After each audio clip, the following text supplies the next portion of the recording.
Hi, this is Paul at School Bus Talk. At School Bus Talk, we talk about everything having to do with school buses, focusing on getting kids to and from school safely to promote learning. On this episode of School Bus Talk, I'm going to do an incident review of a school bus crash that happened in Leander, Texas on Wednesday, August 13th, 2025. There is a lot happening in this crash that we can learn from to be better and safer school bus drivers. It was the first day of school in the Leander Independent School District. At approximately 3:15 p.m., a school bus was going westbound on Nameless Road on the afternoon drop-off route. Here is a crash site map. Nameless Road is a narrow country road, 2 lanes with curves going through rolling hills, passing through brush country. The school bus veered off the road to the right, overturned onto its right side. The bus is a newer Bluebird Type 1 conventional. Often this model of bus is called the Vision. The bus was equipped with seatbelts.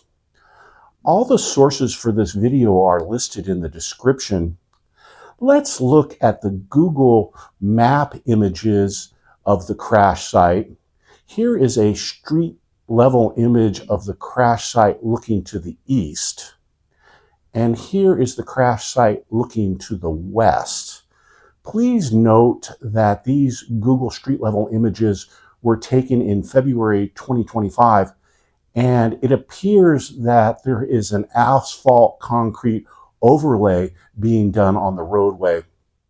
Let's look at some of the street level images east of the crash site. Here is the 45-mile-an-hour speed limit sign, which is about a mile east of the crash site. There are 2 curves as you approach the crash site, and there are 2 35-mile-an-hour warning signs within a quarter mile of it. Please note that the road does not have any shoulders. Crash scene photos show that the road has a tall edge of pavement drop-off without a safety edge or shoulder backing. The road has double yellow center line and fog lines. Let's talk about the weather and conditions at the time of the crash. This is a still image taken from the bus's dash cam that shows that it was raining at the time of the crash and the roadway was wet. Now let's take a look at this dash cam video in detail. Let's look at the dash cam video that was released by the school district of this bus crash. First, I'm going to show the dash cam video in actual speed. Here's the bus. You can notice on the upper right-hand corner, the bus is going 45 miles an hour. It's kind of straggling over the center line. Then it veers to the right and overturns. The crash is very violent. This must have been a tremendous shock for the students and driver inside the school bus. Let's now look at this dash cam video in slow motion. In slow motion, you can see again the bus is going 45 miles an hour. It starts moving to the left across the center line. The bus driver then corrects to the right, and about now is when the right wheels come off the pavement. Now I've paused the video here so that you can see that in the left-hand corner, there is a maroon pickup that's passing going the opposite direction. Then it looks like the bus driver tries to correct back onto the roadway, but what that does is just cause the bus to overturn, and the slow motion video really shows how violent this bus crash was, and I think we're very fortunate there were no fatalities. There were 42 students on board the bus from Bagdad Elementary School and Danielson Middle School. 15 students plus the driver were taken to the hospital. One student had life-threatening injuries. 2 students had potentially life-threatening injuries. The remaining students that were taken to the hospital were treated and released. The seriously injured students spent the night in the hospital and were eventually sent home the next day. There were no fatalities in this bus crash. My heart goes out to all the victims of this bus crash. I think it's just by the grace of God that there were no fatalities. Counselors were made available to all the students and their families to cope with this trauma. Let's review a few more facts as reported about this bus crash. Here is a map showing the reportable motor vehicle crashes on Nameless Road from 2020 to 2025.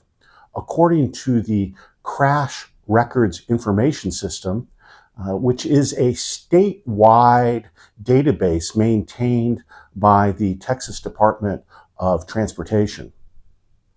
The Texas Department of Public Safety investigated the crash, and 13 days after the crash, it released information that the bus driver was not impaired. There was limited use of seatbelts by the students on board the bus. The tire tread depth on the 4 tires of the bus was reported to be less than 6/32 of an inch. The Texas Department of Public Safety could not confirm whether the tread depth contributed to the crash. The driver received 2 citations from Texas DPS, one for failure to drive in a single lane, and another citation for failure for the bus driver to be properly wearing his seat belt. Neither of these tickets were criminal. The day after the Texas DPS report and the bus driver citations, the school district stated that the driver was no longer employed at the school. He was a veteran driver since 2019, and it's not clear whether the driver resigned or was terminated. The final important fact is that the National Transportation Safety Board, or NTSB, stated on August 14th, 2025, that it was opening an investigation in coordination with the Texas DPS. As of the creation of this video, the NTSB has not released a preliminary report. Usually, a preliminary report is released by the NTSB in a couple of weeks after an incident that it investigates, and the final report can take as much as 2 years. I think that it's important and a good thing that the NTSB is investigating. There's a lot to unpack in this school bus crash, and the NTSB will go thoroughly through all the facts and evidence. The NTSB are some of the best investigators and scientists, and they will get to the bottom of what happened in this crash. This is a case of the Swiss cheese model of incident or accident causation. This model suggests that crashes occur when multiple layers of defense, represented by holes in each slice of Swiss cheese, metaphorically align either as latent or active failures. That's when an incident or accident happens. This model of analysis was developed by James Reason and is often used in aviation crash analysis. From what I can see in this bus crash, there are at least 3 factors that need to be considered. Equipment condition, namely the tire tread depth as reported, roadway and weather conditions, and the last one is bus driver operations. I will continue to track this bus crash in Leander, Texas, because I think there's a lot to be learned from when the NTSB reports are released. In conclusion, bus speed is something that, in my mind, keeps coming back. At this point, I'm thinking the bus was going too fast and carrying too much speed out of these curves on Nameless Road. The speed limit was 45 miles an hour, and the curve warning signs advised 35 miles an hour. The roadway was wet, and in my training and experience, once a roadway is wet, I automatically decrease my speed 5 miles an hour from the posted speed limit or a roadway warning sign. I would have reduced my speed to 30 miles an hour coming through these curves.